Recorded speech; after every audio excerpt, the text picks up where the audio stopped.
कासिम साहब, जो परिस्थितियां आप दिखाई दे रही है, इस प्रकार की एंकरिंग, जहरीली भाषा का इस्तेमाल, क्या आपको नहीं लगता कि ये अब इसके दिन लग गए हैं, अब चैनलों को बदलना पड़ेगा? एक तो डीएनए दिखाने वाले लोग, जिनका डीएनए खुद पता नहीं कैसा था, वो डीएनए दिखाने वाले लोग तो चैनल से बाहर हो गए, एक बड़े चैनल से बाहर हो गए। उत्तर प्रदेश के चुनाव में मैंने खुद देखा कि सरेआम 80-20 80-20 की शब्दों का इस्तेमाल, हिंदू मुस्लिम का इस्तेमाल अपने कार्यक्रम में कर रहे थे। तो क्या इस तरह की भाषा के लिए अब प्रतिरोध के स्वरूप के तौर पर इसे देखा जाए, या इसे एक नई रवायत के तौर पर देखा जाए जो कहीं ना कहीं मीडिया की स्वायत्तता के लिए, स्वतंत्रता के लिए खतरा है?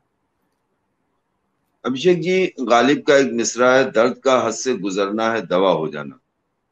हम और आप मीडिया की ये जो हालत देख रहे थे, शर्म आती थी हमको, आपको खुद को मीडिया कर्मी कहते हुए।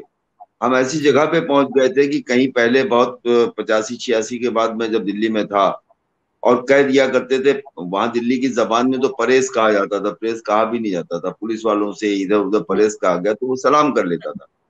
और अब तो ये हाल है कि आप अपना प्रेस कार्ड दिखाइए, फिर अखबार का नाम बताइए, उसके बाद भी कह दिया जाएगा तुम लोग तो दलाल हो।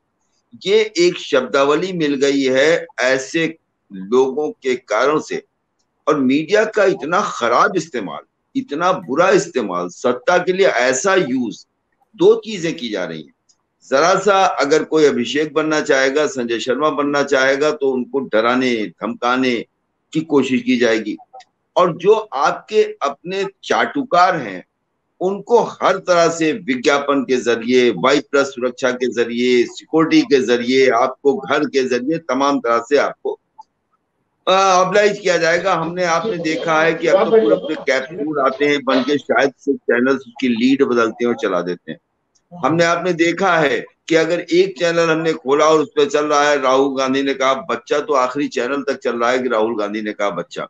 तो ये इंगित करता है कि किसी की अपनी कोई सोच नहीं है, किसी का अपना कोई आइडिया नहीं है, कोई अपने स्क्रिप्ट नहीं है। क्योंकि अगर ऐसा होता तो एडिटोरियल से लेके और एंकर तक कितने कदम होते हैं अभिषेक जी, आप भी जानते हैं, हम लोगों को भी पता है। और इतने कदम के बाद भी उस एडिटेड वीडियो को अगर प्ले किया जा रहा है, और बाकायदा प्ले किया जा रहा है, उसको भारतीय जनता पार्टी के बड़े बड़े नेता उसको ट्वीट कर रहे हैं, उसको आगे बढ़ा रहे हैं अपने फेसबुक के माध्यम से, अपने व्हाट्सएप के माध्यम से, तो इसका मतलब साफ होता है कि ये पूरी तैयारी के साथ चलाया गया एक वो था। और जो नए नए डीएनए में आए थे, उन्होंने सोचा कि इसी डीएनए से हम अपनी ऐसी छाप बना लें कि सत्ता के गलियारों में हमारी वो हनक हो जाए जो तिहाड़ी वाले से भी ज्यादा हो। तो ये अभिषेक जी एक कारण था उसका। लेकिन जैसा कि अभी सतीश भाई कह रहे थे, पुलिस आई, यही छत्तीसगढ़ की पुलिस, आप याद कीजिए कि इससे पहले भी एक बार आई थी, और दिल्ली से एक बीबीसी के पत्रकार जो अब छत्तीसगढ़ सरकार के एक बहुत मजबूत ताकतवर मुख्यमंत्री के करीबी बने हुए हैं, उनको इसी उत्तर प्रदेश से उठा के लेके चली गई थी कुछ सीढ़ियों के बाद मामले में। और वही जी छत्तीसगढ़ की पुलिस आज आई, दिल्ली पहुंची, नोएडा और गाजियाबाद पहुंची, तो उससे पहले उनको गिरफ्तार कर लिया गया था। और गिरफ्तार नहीं कर लिया गया, सेव कर लिया गया था कि भाई पुलिस कस्टडी में। आपने बग्गा का जिक्र किया, पर बग्गा को हरियाणा पुलिस ने छीन लिया पंजाब पुलिस से कि आप जी। अपहरण करके ले जा रहे हैं, हमारे रास्ते कैसे ले जाएंगे। तो ये जो छीना झपटी का माहौल है, ये बहुत दिन नहीं चलने वाला है अभिषेक जी। मतलब अब आने वाले समय में ये हेलीकॉप्टर से उठाया जाएगा। मैं आपको एक छोटा बिल्कुल उदाहरण देता हूँ। बिल्कुल होगा साहब, मैं आएंगे, यही अपहरण उदाहरण, करेंगे, उसके बाद लेके जाएंगे। सैयद कासिम साहब, एक छोटा उदाहरण मैं आपको देता हूँ। आपको याद होगी वो घटना, लाल कृष्ण आडवाणी की समस्तीपुर में जब गिरफ्तारी हुई थी, तब यह तय हेलीकॉप्टर किया से। गया कि सड़क मार्ग से अगर पटना लाया जाएगा तो कैसे लाया जाएगा, हंगामा होगा। तो तय यही किया गया कि रात 11 बजे के बाद, आर के सिंह आज केंद्र में मंत्री हैं, ये सब लोग पहुंचेंगे, ये आर के सिंह आईएएस अधिकारी थे, ये सब लोग समस्तीपुर पहुंचेंगे और समस्तीपुर जिले के टेलीफोन एक्सचेंज को, वो मोबाइल का जमाना नहीं था, शट डाउन करा दिया जाएगा और सुबह 5 बजे गिरफ्तार किया जाएगा। उसी टाइम हेलीकॉप्टर, उस समय तक उजाला हो जाता है, हेलीकॉप्टर पटना से आएगा और लेकर के उनको टेक ऑफ करके वहां चला जाएगा जहां जाना है। तो क्या आपको लगता है कि आने वाले समय में भी अब इस तरह के मामलों में गिरफ्तारियां हेलीकॉप्टर से होंगी? हाँ हाँ, संभव थी, लेकिन ऐसा है ना कि ये जो सरकार है, ये हेलीकॉप्टर को उतरने ही नहीं देगी। भाई नहीं, हेलीकॉप्टर हेलीकॉप्टर तो का खेत जो, में भी उतर जाता है सर। नहीं नहीं, आपको हमारे हमारे स्टेट में अगर हेलीकॉप्टर सर उतारना है तो पीडब्ल्यू को हेलीकॉप्टर तो बताना खेत होगा। में उतर जाता है। बिल्कुल सही कर रहे हैं, लेकिन आपको पुलिस को इन्फॉर्म करना होगा, आपको पीडब्ल्यूडी को बताना होगा, आपको कहना होगा कि हम हेलीकॉप्टर उतारेंगे। और या तो हम आकस्मिक लैंडिंग कराएं, खराब हो गया उतारना है, झूठ बोले, उसके बाद उतारें, उसके बाद टांगे फिर हेलीकॉप्टर मिलने चले जाएं, तो राज्य सरकार पे अपहरण का मुकदमा लिखा जाएगा। हो सकता है मुख्यमंत्री के खिलाफ भी मुकदमा लिख दिया जाए, सिविल एविएशन मंत्री जो उस राज्य का मंत्री होगा उस पर लिख दिया जाएगा। देखिए ये सरकार जो चल रही है इस पे तो एक अलग से डिबेट कीजिएगा अभिषेक जी, कि यहाँ तो इस तरह से कार्रवाइयां हो रही हैं कि जिन कार्यालयों का कोई मतलब ही नहीं होता है, और ऐसी ऐसी कार्रवाई कि आप एक को उठाते हैं और उसकी जमानत नहीं होती है, उसके धाराएं बढ़ती चली जाती हैं, एक को उठाते हैं बड़ी धाराओं में वो छूट जाता है। तो जिसको आप उठाते हैं अपने मतलब के लिए कि उसको सेव करना है, उसको एक दिन में छोड़ दिया जाता है, और जिसे आप उठाते हैं कि ये सेव कैसे रह गया, फिर उसको जुबैर भी बना दिया जाता है, उसके बाद खालिद भी बना दिया जाता है। तो हम और आप देख रहे हैं। देखिए इस सरकार ने इमरजेंसी पे जब बयानात आते हैं तो मुझे हंसी आती है, जो इमरजेंसी नाम की बदनाम थी। सुशील भाई बैठे हुए हैं, इमरजेंसी के जमाने में रहे होंगे, नाम की बदनाम थी इमरजेंसी। आज के हालात तो इमरजेंसी से बहुत बेहतर है, बल्कि यूं कह लीजिए कि डिक्टेटरशिप चल रही है किसी का। लेकिन साउथ के जो रिएक्शंस हैं वो बहुत अच्छे नहीं। इसमें मैं इसको जोड़ देता हूं कि जो तेलंगाना के एक पत्रकार ने आप क्या कहते हैं गृह मंत्री से जो सवाल किया है, ये इंडिकेशन इस बात का है कि ये हालात अब ठीक नहीं है। या जिस तरह से मुख्यमंत्री ने न जाके अपने पशुधन मंत्री को भेज दिया प्रधानमंत्री के स्वागत के लिए, ये भी हालात ठीक नहीं है। जिस तरह से तमिलनाडु ने ये कहा है कि क्या आप हालात देश की हम मांग कर दें, ये हालात ठीक नहीं है। तो ऐसे हालात में ये चीजें वो फिर गालिब याद आएंगे कि दर्द से हद से गुजरना है दवा हो जाना। अब ये दर्द दवा की ओर अग्रसर है अभिषेक जी, ये दर्द अब इस तरह से बढ़ने वाला दिखाई नहीं देता है अभिषेक जी। आपको वो घटना याद होगी जब एक प्राइवेट पत्रकार, जो दूरदर्शन जो सरकारी भोंपू है, सरकारी भोंपू जिसे कहा जाता है, उसके एम्प्लॉय नहीं थे विनोद दुआ, मरहूम विनोद दुआ। विनोद दुआ दूरदर्शन के साथ काम करते थे और नागरिक उड्डयन राज्य मंत्री अशोक गहलोत का उन्होंने इंटरव्यू किया था राजीव गांधी के जमाने में, और सवालों की झड़ी लगा दी थी, पूरी किरकिरी हुई। कई लोग तो ये कहते हैं कि राजीव गांधी के पास पहुंचे कि एक प्राइवेट पत्रकार क्यों इंटरव्यू कर रहा है दूरदर्शन के प्लेटफॉर्म पे आके और हमारे मंत्री को जलील कर रहा है। राजीव गांधी ने उल्टा विनोद दुआ को हटाने के अपने मंत्री को ही हटा दिया कि हमारा मंत्री यदि तैयारी करके नहीं जाएगा, हमारे मंत्री के पास अपने विभाग के सवालों के जवाब नहीं होंगे, तो पत्रकार की क्या गलती है, वो तो अपने सवाल कर रहे हैं। आज ये परिस्थितियां 30 सालों में इतनी कैसे बदल गई कि पत्रकारों के सामने मैंने देखा है कि सुमित अवस्थी को किस प्रकार से गिरिराज सिंह ने बकायदा गालियां बकी है, वो यूट्यूब पर फुटेज मौजूद है, अब शब्द कहे हैं। अब ये सब कुछ हो रहा है टेलीविजन पर। तो क्या टेलीविजन इस देश में 1 घंटा प्राइम टाइम का यदि किसी को मिल रहा है, तो इस देश के खास करके टीनेजर्स की जिंदगी खराब करने का जो काम वो कर रहा है, क्या आप उस प्रक्रिया से भी वो आगे जाता हुआ आपको दिखाई दे रहा है? देखिए इसमें मसला ये है विषय की कि जितने एंकर्स हैं, ये जिनकी हम लोग बात कर रहे हैं, मैं किसी का नाम इसलिए नहीं लूंगा कि बहुत ज्यादा उनकी वो दुनिया उनका नाम जानती है, नाम लेने की जरूरत नहीं है। किसी की इतनी हैसियत नहीं है कि अपने संस्थान से निकाल दिए जाने के बाद वो अपना एक यूट्यूब चैनल शुरू करके उसके इतने सब्सक्राइबर कर ले कि उसकी रोजी रोटी चल सके। बड़े दावे के साथ आपके इसमें बैठ के कह रहा हूँ ये 4PM पे।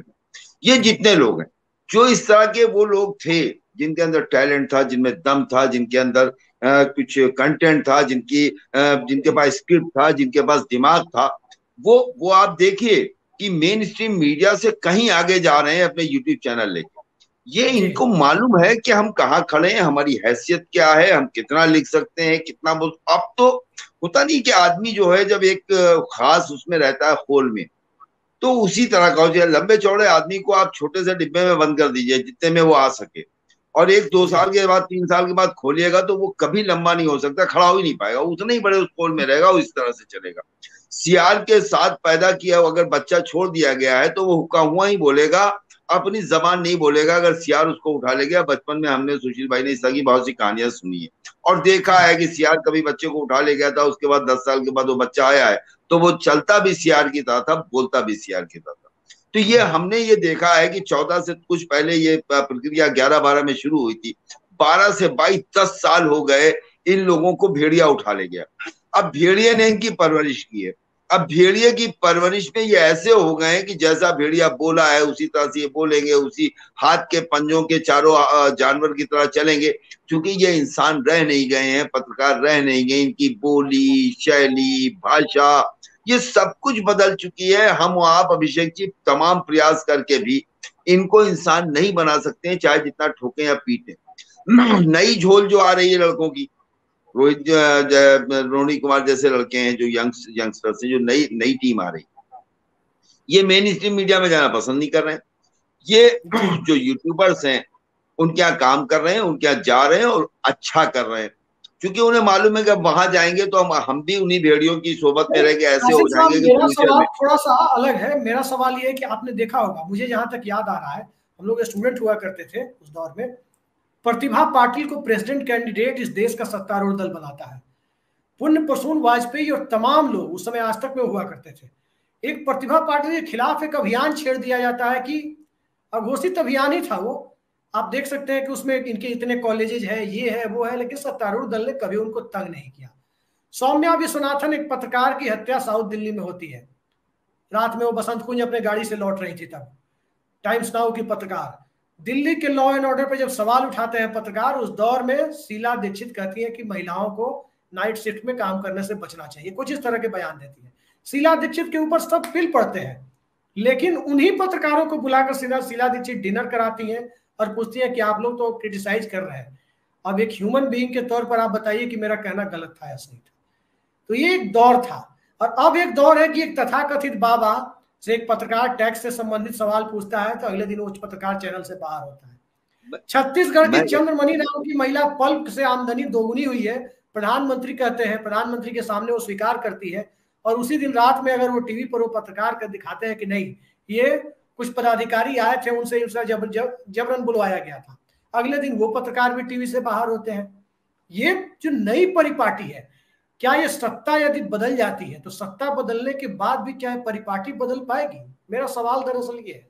बिल्कुल, मैं क्या करूं, बिल्कुल नहीं बदलेगी। अब ये परिपाटी बन गई है। जैसे पहले पार्टियों के कार्यकर्ता होते थे, अब भक्त होते हैं, हर पार्टी में भक्त हो गए, अब कार्यकर्ता नहीं रह गए। अब पहले कार्यकर्ता जो होता था निंदा सुनता था, आपको जवाब देता था। अब आप किसी पार्टी के खिलाफ कुछ कह के देख लीजिए, आपका मुंह नोच लेगा, चूंकि हर जगह भक्त हो गए। यही चीज पत्रकारों में हो चुकी है कि जो आज इतना परेशान है। मैं आपको अभिषेक जी बताऊं, मेरा एक दोस्त है 85 86 87 में हमारे साथ दिल्ली में एक संस्थान में था, एक दैनिक संस्थान में था, फोटोग्राफर है, पीआईबी है, किसी एक छोटे से अखबार से जो जामिया से निकलता है वहां से पीआईबी उसने करा लिया है। इस वक्त अपनी पत्नी के साथ यूरोप घूमने गया हुआ है। तो मैंने कहा यार दोस्त कहाँ हो? तो कहना यूरोप जा रहे हैं। मैंने कहा खैरियत, तुम सारे यूरोप कैसे जा सकते हो भैया? तो कहने लगे मैंने मतलब सारे शहर यूरोप के सारे मुल्क जा रहा है, और वो किस तरह जा रहा है ये मैं भी जानता हूँ, यहाँ मैं चैनल पे बताना नहीं चाहता हूँ। तो जब एक सिर्फ फोटोग्राफर अपनी पत्नी के साथ यूरोप का टूर कर रहा है, दौरा कर रहा है, घूम रहा है, तो आप सोच लीजिए कि उस संस्थान के बड़े लोगों का क्या हाल होगा, वो कहाँ घूम रहे होंगे, उनके पास कहाँ। मजेदार बात यह है कि प्रधानमंत्री के साथ पत्रकार नहीं जाते हैं। एक जमाने में प्रधानमंत्री की फ्लाइट में पत्रकार ही भरे होते थे विदेश दौरे पे, चाहे वो चंद्रशेखर हो या वाजपेयी हो या नरसिम्हा राव हो या गुजराल हो या इंदिरा गांधी हो, पूरी टोली चलती थी पत्रकारों की। अब वो जमाना खत्म हो गया। बड़ा फख्र महसूस होता था कि हम प्रधानमंत्री के साथ दौरे पे जा रहे हैं, प्रधानमंत्री के साथ दौरे पे जा रहे हैं। हम लोग एक दूसरे को बताया करते देखो वो चला गया, हम नहीं जा पाए।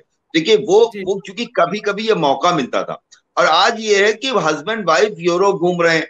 तो मैं ये कह रहा था कि ये जो परिपाटी शुरू हुई है, अब ये अभिषेक जी खत्म नहीं होगी, ये आगे बढ़ेगी। हम आप जैसे लोग, आप जैसे चैनल और ये रोहिणी जैसे नौजवान लड़के ये अच्छा करेंगे, लेकिन इनको मेन स्ट्रीम मीडिया जगह नहीं इसलिए नहीं देगी कि अगर ये अलग करेंगे तो वो जो नई सरकार होगी वो इतना ज्यादा, इन लोग बेचारे इतने 14-20 साल में परेशान हो, 15 साल में परेशान हो चुके हैं। इनको भी घर चाहिए, गाड़ी की किस्तें हैं, तमाम इनके मामलात हैं, इनके भी अपनी अभिलाषाएं हैं। भाई अब ये तो अब सीधी सी बात ये होने लगी है कि भाई जब नेता कमा रहा है तो हम क्यों छोड़ दें, जब वो कमीशन पा रहा है तो हम क्यों छोड़ दें। तो हम लोग तो एक उम्र काट के निकल आए, लेकिन ये जो नई हमने देखी है, जो नई परिपाटी जिसकी तरफ आपने अभिषेक जी इशारा किया है, मैं इसको बदलता हुआ नहीं देख रहा हूं। लेकिन हाँ ये जरूर है कि ये जो मेन स्ट्रीम मीडिया के अलावा, जिसको हम ये कहते हैं कि ये जो यूट्यूब चैनल्स हैं, या जिसको आप हमसे कहते हैं कि ये जो पोर्टल्स हैं, या जैसे आप और हम लोग बैठ के जहाँ पे बात कर रहे हैं, इनका स्थान सुदृढ़ होगा। और इनका रोल कल भी वही था, आज भी वही है, नए जमाने में भी इनका रोल वही रहेगा, और विश्वास भी जनता का इन्हीं पे होगा। मेन स्ट्रीम मीडिया पर विश्वास करना जनता ने छोड़ दिया है। वो कहते हैं कि ये चैनल बिकाऊ है, अगर देखना है तो 4 PM देखो, या ये देखो, या अजीत देखो, या क्या कहते हैं फला रोज को देखो, मतलब वो अपना नाम भी बताते हैं। तो ऐसे में ये तो बिल्कुल साफ हो गया। हालांकि वो जो भेड़िए हैं, वो अपना रूप बदल के इस पे भी आ गए, वो अब यहाँ पे भी आ गए हैं, सैटेलाइट छोड़ के वो भेड़िए यहाँ भी पहुंच गए।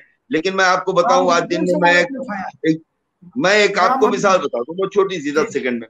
एक जगह मैं बैठा था, आज सुबह, दिन में था 11 से 12, मैंने देखा कि 62 लोग सिर्फ देख रहे थे, 62 वेयर वाचिंग। तो आप ये सोचिए, ब्रांड बहुत बड़ा है, नाम बहुत बड़ा है, 62 वेयर वाचिंग। मेरे एक बहुत दोस्त ने कहा कि भाई प्लीज चले जाइए, बहुत दिन से कह रहे हैं, मैं चला गया। और आपको इस वक्त कम से कम 1,500 लोग देख रहे होंगे, जब तक प्रोग्राम खत्म होगा ये 10,000 पहुंच जाएगा। तो विश्वास हासिल करने के लिए विश्वास जीतना पड़ता है, विश्वास जीतने के लिए बहुत कुछ खोना पड़ता है। तो अभिषेक भाई, मैं ये जानता हूं कि फ्यूचर में, आने वाले कल में भी आपका स्थान मजबूत होगा, आप पे लोगों का विश्वास बढ़ेगा। उन पर से विश्वास टूटता जा रहा है, और कल भी अगर सरकार ये बदलती है कहीं की भी, तो ये विश्वास वो नहीं हासिल कर पाएंगे, क्योंकि उनके दिमाग में एक चीज आ गया है, वो बेचेंगे, ये बिकेंगे, वो खरीदेंगे। अभिषेक भाई।